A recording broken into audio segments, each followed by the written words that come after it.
Pisamos las tierras que don Sancho de Vargas y Machuca recibió tras la conquista en 1483. En ella se erigió en 1509 la ermita bajo la advocación de Nuestra Señora de Guía, dando nombre al municipio que nacería en 1533 tras la segregación de la vecina villa de Gáldar. Sin contar mis visitas a los chiringuitos de las fiestas a finales de los 80, me adentro por primera vez en esta zona del Barranco de Guía. En la hoya del Guanche encontramos este pozo, que pasaría desapercibido si no fuera por esta curiosa estatua que doña Natividad Delgado, conocida como la Sacristana, contaba a la FEDAC que se trata de la Virgen de la Milagrosa. A sus 75 años, doña Natividad recordaba ver la imagen allí desde niña, al parecer fruto de una promesa. La imagen ha sido reubicada en tiempos recientes sobre esta doble arquería de hormigón armado y todavía se sigue enramando por los vecinos.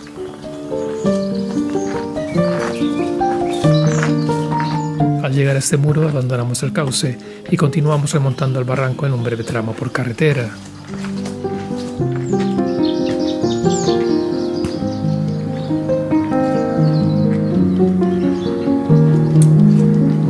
Retornamos al barranco que ahora llaman de las boticarias, de las juntas o de la olla, elijan ustedes. Al otro lado del barranco tenemos el pago de la boticaria o de las boticarias. No he conseguido encontrar una fuente fiable que indique el origen del topónimo. Algunas referencias citan la abundancia de plantas medicinales en la zona, pues lugares como este se denominaban en las islas como boticaria. Unas fuentes indican la posibilidad de la existencia de curanderas en la zona, mientras que otras achacan el origen a las propiedades medicinales de las aguas del barranco. También aparecen vagas referencias a herederas de un boticario con tierras en la zona. Hemos abandonado el sendero que nos había subido barranco arriba para encaramarnos a su ladera este en dirección hacia el Lomo Cardoso. La exuberancia del barranco en este invierno es asombrosa y nos mantiene bien entretenidos en la subida. Una sorprendente cueva.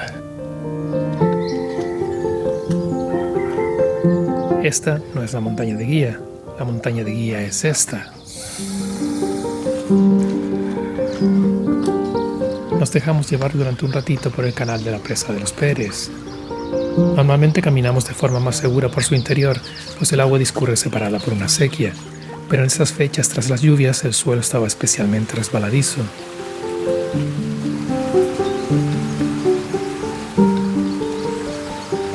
Al llegar a esta casilla no hay que intentar pasar bajo la esclusa, solo deberemos rebasarla e inmediatamente encontraremos un paso junto a la pared con unos asideros que nos permitirán entrar con facilidad en el túnel.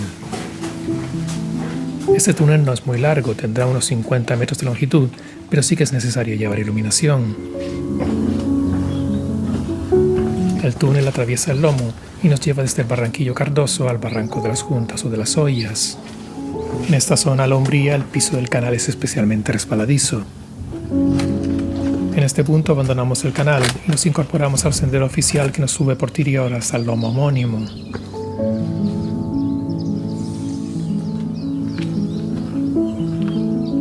Las imágenes hablan por sí solas de la frondosidad y la extrema belleza de este barranco en un invierno tan generoso como este.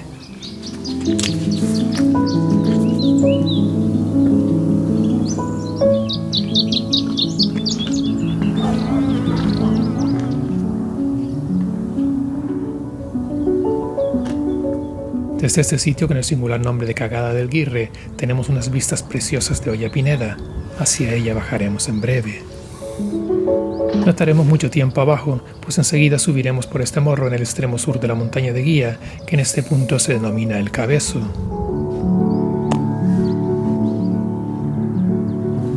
En el Picacho nos desviamos brevemente del camino para visitar las cuevas de Tirior o del Picacho. Se trata de un yacimiento aborigen con cuevas artificiales ubicadas en 3 niveles y talladas en la toba volcánica que se empleaban principalmente como granero. El lamentable estado que presenta la zona, con algunas cuevas llenas de trastos, otras convertidas en alpendres, y el complicado acceso al borde del risco y cubierto por la vegetación, le quitan a uno las ganas de visitarlas. Encontramos también en el lugar una enorme cueva generada por las extracciones de Picón. La más importante se empleó en la construcción del canal de la presa de los Pérez que recorríamos antes. Recorriendo ese auténtico laberinto de pasillos y cavidades, se hace una idea de la magnitud de las extracciones de picón. Picón que también se empleó para la construcción de paredes de fincas y viviendas de la zona.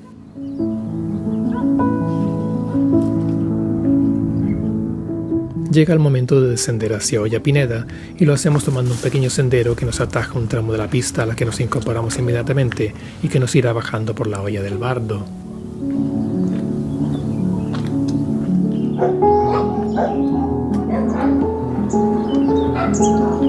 Con toda la tranquilidad del mundo tomamos el SL5, creyendo ilusos que el descenso iba a ser coser y cantar. Y un derrumbe, hay que pasar por arriba supuestamente. Hay una buena caída de ahí abajo, una buena, sobre el cercado. Y yo pasé por encima, sin todas de la ley, y agarrándome de la vinagrera que está arriba.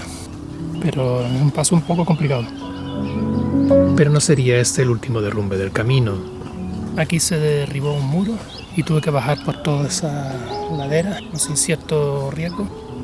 Y realmente hay otro derrumbe un poquito más adelante que también se sortea bajando por aquí. Este tramo del SL5 va a necesitar un buen arreglo. Este sería el último derrumbe que encontraríamos. Cruzamos el barranco de la Olla o de las Juntas y ya entramos en Olla Pineda. Venimos de allá arriba y yo creo que aquellas son las cuevas en las que estuvimos antes. Fundaba la descendiente de Juan Artemes, María de Bethencourt, el vínculo de Olla de Pineda en 1543, tomando el mayorazgo el nombre de su esposo Jerónimo de Pineda. En esta superficie de 48 hectáreas encontramos esta hacienda del siglo XVII de la familia Pineda, que a pesar de ser monumento histórico y bien de interés cultural, se desmorona lentamente ante la imposibilidad de acuerdo del ayuntamiento de Gáldar y la quincena de propietarios. Imposible nombrar a Olla Pineda y no referirnos a su centro losero. Sobre 1825, la hambruna y la crisis trajo a las familias de la atalaya de Santa Brígida a estos lares y con ellos vino su buen hacer como loseros. Tras al menos 300 años, la alfarería tradicional se puede considerar ya extinta en la zona, a retirarse Rafaela Santiago Suárez, la última losera. Esta ruta no da tregua y enseguida comenzamos la importante subida al Cabezo, en el extremo sur de la montaña de Guía. El sendero empedrado que seguimos no sube en vertical, pero casi. Pero como uno asciende entretenido con las vistas y el golpito, tampoco es tan terrible.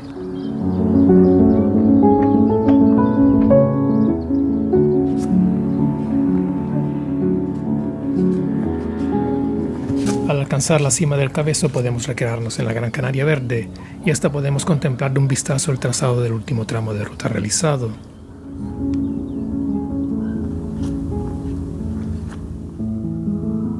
Recorremos la cima de la montaña de Guía desde el sur en busca de su extremo norte.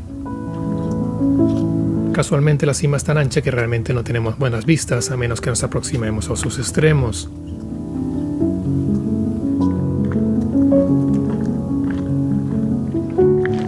Pero ahora en invierno la semiplanicie tiene un look primaveral que es toda una delicia contemplar.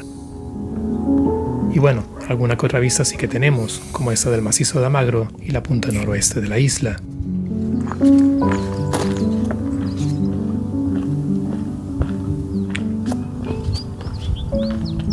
Y aquí tenemos la montaña del Gallego que visitábamos en una ruta anterior. Y seguimos visitándolo más.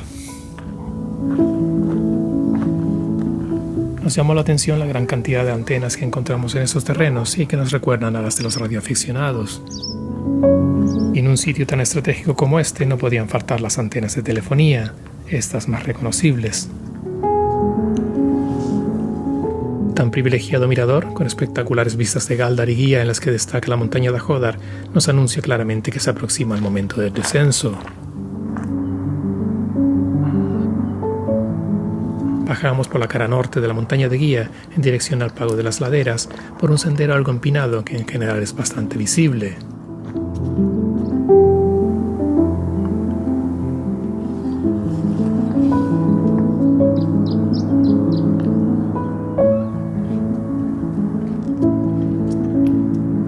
El tramo entre las laderas y el Callejón del Molino se recorre por un sendero con un empedrado de aspecto reciente.